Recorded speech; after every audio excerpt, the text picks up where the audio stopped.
안녕하세요. 나쁜골프 강찬욱입니다. 아주 오래전 골프 광고 카피 중에 남자는 비거리다라는 광고 카피가 있었습니다. 어떤 분들은 기억하실 거고요. 그리고 최근에 골프를 시작하신 분들은 아마 기억 못 하실지도 모르겠습니다. 아마도 너의 아이언을 믿어라와 함께 가장 히트한 광고 카피가 아닐까 생각합니다. 저도 그런 광고 카피를 쓰고 싶었으나 저는 골프 광고도 했는데요. 사람들이 기억할 만한 그런 광고 카피를 쓰지는 못했습니다. 앞으로도 기회가 있을지도 모르겠죠. 남자는 비거리다를 따라서 응용해서 여자는 폼이다, 여자는 옷이다, 패션이다, 이런 말들도 했는데요. 요즘 사회적인 정서로 보면요, 남자는 여자는이라고 하는 게 성의인지 감수성 이런 거에 따라서도 좀 그렇게 이상하게 들리기도 합니다. 예전에 제가 화장품 광고를 하면서 피부는 여자의 경쟁력이다 이런 광고 카피를 쓰기도 했었는데요. 이런 건 지금 좀 어색합니다. 남자는 비거리다. 비거리가 짱짱했던 장타자들의 부심, 어깨뽕을 한껏 올려주는 그런 광고 카피입니다. 오비가 나도 페널티 구역에 빠져도 18홀 중에 단 한 홀 드라이버 샷이 잘 맞아서 멀리 가면 아주 뿌듯해했던 그런 골퍼들이 있었죠. 제 주변에도 그런 골퍼들이 있었습니다. 그런데요, 그 친구들이 시간이 흘러서 거리는 줄고요. 그리고 스코어는 줄지 않은 상태로 지금도 골프를 하고 있는 그런 친구들이 있습니다. 보통 티샷을 하면 내 볼이 저 4개 중에 어떤 게 내 볼일까가 참 궁금합니다. 가장 가까운 곳에 있으면, 그러니까 가장 조금 나간 거면 좀 실망을 하고, 가장 멀리 나간 거라면 이게 내 거네? 내가 제일 멀리 나갔네? 내가 롱기네? 이렇게 또 썰레발을 하는 그런 친구들도 있고요. 그래서 뿌듯해하죠. 티샷을 하고 동반자들이 굿샷, 나이스샷 하는데도 미리 밑장을 깔듯이 아니야, 잘 안 맞았어, 샤프트 맞았어 라고 말하는 것도요, 혹시 내 볼이 4명 중에 가장 안 나갔을까봐 그렇게 밑장을 까는 거일 수도 있습니다. 그렇잖아요. 저렇게 엄청난 환호와 칭찬을 듣고 굿샷이라는 칭찬을 듣고 정작 딱 가봤더니 가장 조금 나가면요, 가장 짧게 나가면 좀 민망한 것도 있습니다. 이건 선수들도 제가 맞수 한판 같은 거 보면요, 그렇더라고요. 가끔 당연히 가장 멀리 나간 게 자기 볼인 줄 아는 그런 동반자에게 약간 빈정이 상하기도 하고, 친구들끼리니까요. 그리고 야, 아니야, 그거 네 거 아니야, 이거 내 거야 라고 하면서 살짝 약 올리기도 합니다. 가까운 사람들끼리, 친한 사람들끼리는 충분히 있을 수 있는 일이죠. 비거리, 특히 드라이버 비거리, 티샷 비거리에 대한 로망은요, 오직 남자 골퍼들 것만도 아닙니다. 인별그램을 보면요, 소위 200m녀라고 해서 스크린에 비거리 수치를 올리고, 그리고 연습장 연습하면서 200m 돌파 이런 걸 올리는 여자분들도 상당히 많이 있습니다. 그리고 실제로요, 캐디나 제 주변 사람들 이야기를 들어보면 여자들끼리의 그 은근한 비거리 경쟁도 아주 치열하다라는 그런 이야기를 들었습니다. 유튜브 골프 영상들, 레슨 영상들을 보면 조회수가 아주 빵빵하게 많이 나온 영상들을 보면요, 드라이버 10m 늘리는 법, 5분 안에 10m, 20m 늘리는 법 같은 정말 꿈 같은 약속들의 영상입니다.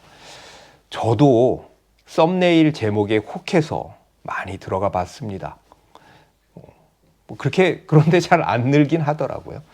스크린을 또 친구들이나 지인하고 치다 보면 골퍼들끼리 서로 볼 스피드 경쟁을 막 하죠. 몇이 넘었네, 65가 나왔네, 70을 넘겼네, 이런 이야기를 하고 상대방을 야, 너 이번에 잘 맞은 것 같은데 볼 스피드가 안 나왔는데, 그러면서 이렇게 은근슬쩍 이렇게 약간 누르기도 하고 그렇습니다. 수치가 또 보이니까요.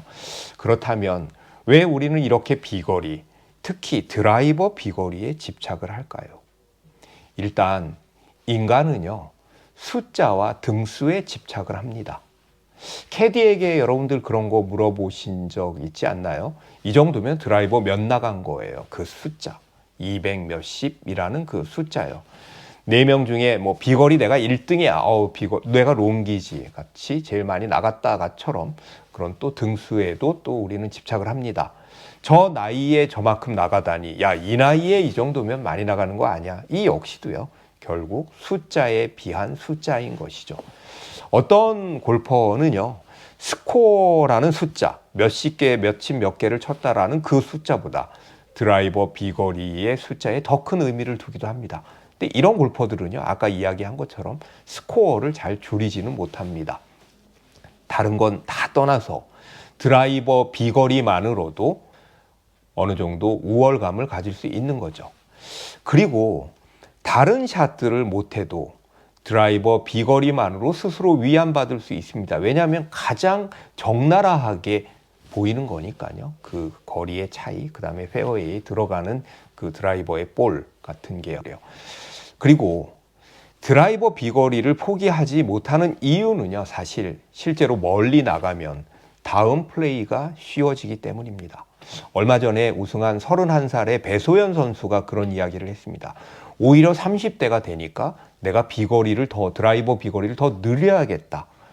그래야 선수들과 경쟁할 수 있겠다라고 이야기를 해서, 보통 나이가 들면 뭐 숏게임을 연마해야겠다 뭐 이렇게 이야기를 많이 하는데, 드라이버가 그러니까 줄어서는 안 된다. 드라이버 비거리를 더 늘려야 되겠다라고 이야기를 해서 제가 아주 인상적으로 본 적이 있습니다. 아마 배소연 선수도요, 다음 플레이를 더 쉽게 하기 위해서 티샷 비거리를 늘려야겠다라고 생각을 했었겠죠. 콜롬비아 대학의 마크 브로디 교수는요, 타수 혜택, 이득 타수라고 번역되는 SG 값, 스트로크 게인드라는 값으로 참 유명하신 분입니다.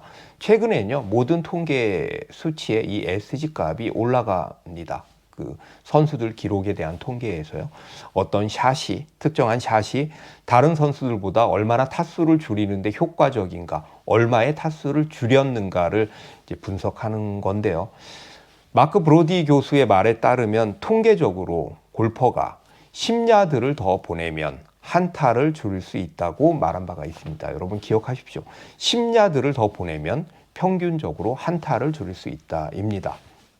실제로 PGA 데이터를 보면요, 2010년에 드라이빙 비거리가 287야드였다가 2023년에는 299.9야드로 늘었습니다. 10야드 이상이 늘은 거죠. 그런데요, 2010년 페어웨이 안착률, 그러니까 페어웨이 히트죠, 그러니까 63.58%였고요. 2023년 페어웨이 안착률이 58.35%였습니다. 그러니까 5% 이상이 더 줄어든 거죠. 비거리는 늘고 페어웨이 안착률은 떨어진 것입니다. 그러니까 일부러 그렇게 했다고 봐야 되겠죠. 더 보내는 것이요, 정확하게 보내는 것보다 중요하다라는 이야기입니다. 그게 수치가 말을 해주는 겁니다. 지금 PGA 투어의 코스 세팅으로는 그렇습니다. 가끔 이런 이야기를 합니다. 싱글 핸디캐퍼들은 장타를 치지 않고 정타를 친다. 맞는 말입니다. 그리고 정타를 쳐야지 실제로 더 멀리 나가죠. 골프에서 드라이버 비거리가 참 중요한 요소이기는 합니다. 제가 인별그램에 이런 짧은 글을 쓴 적이 있습니다. 세게 친다고 세게 친다고죠. 세게 친다고 멀리 가는 것은 아니다. 그렇다고 살살 친다고 똑바로 가는 것은 아니다. 자, 지금 PGA에서 드라이버 비거리 1위가 로리 맥길로이입니다. 그리고 3위가 우리나라의 자랑스러운 안병훈 선수입니다. 그러면요, 이 선수한테 물어보면 너는 너의 지금 드라이버 비거리에 만족하니? 라고 만약에 물어본다면 안병훈 선수나 로리 맥길로이가 나 완전 대만족이야, 나 더 안 나가도 돼, 이렇게 이야기를 할까요? 비거리라는 것은요, 그렇습니다. 돌아가신 저희 아버지께서도요, 70대의 나이에 비거리 줄지 말라고 늘 악력기를 하셨습니다. 골프는 스코어와의 싸움이기도 하지만 그만둘 때까지, 내가 죽어서 골프를 그만둘 때까지 비거리와의 싸움이기도 합니다. 저도 요즘에 드라이버 비거리가 많이 줄어서 참 고민인데 계속해서 궁리하고 있고, 어떻게 다시 원상복구시킬까 연구를 하고 있습니다. 오늘은요, 드라이버 비거리에 대해서 이야기해봤습니다. 끝까지 들어주셔서 감사합니다.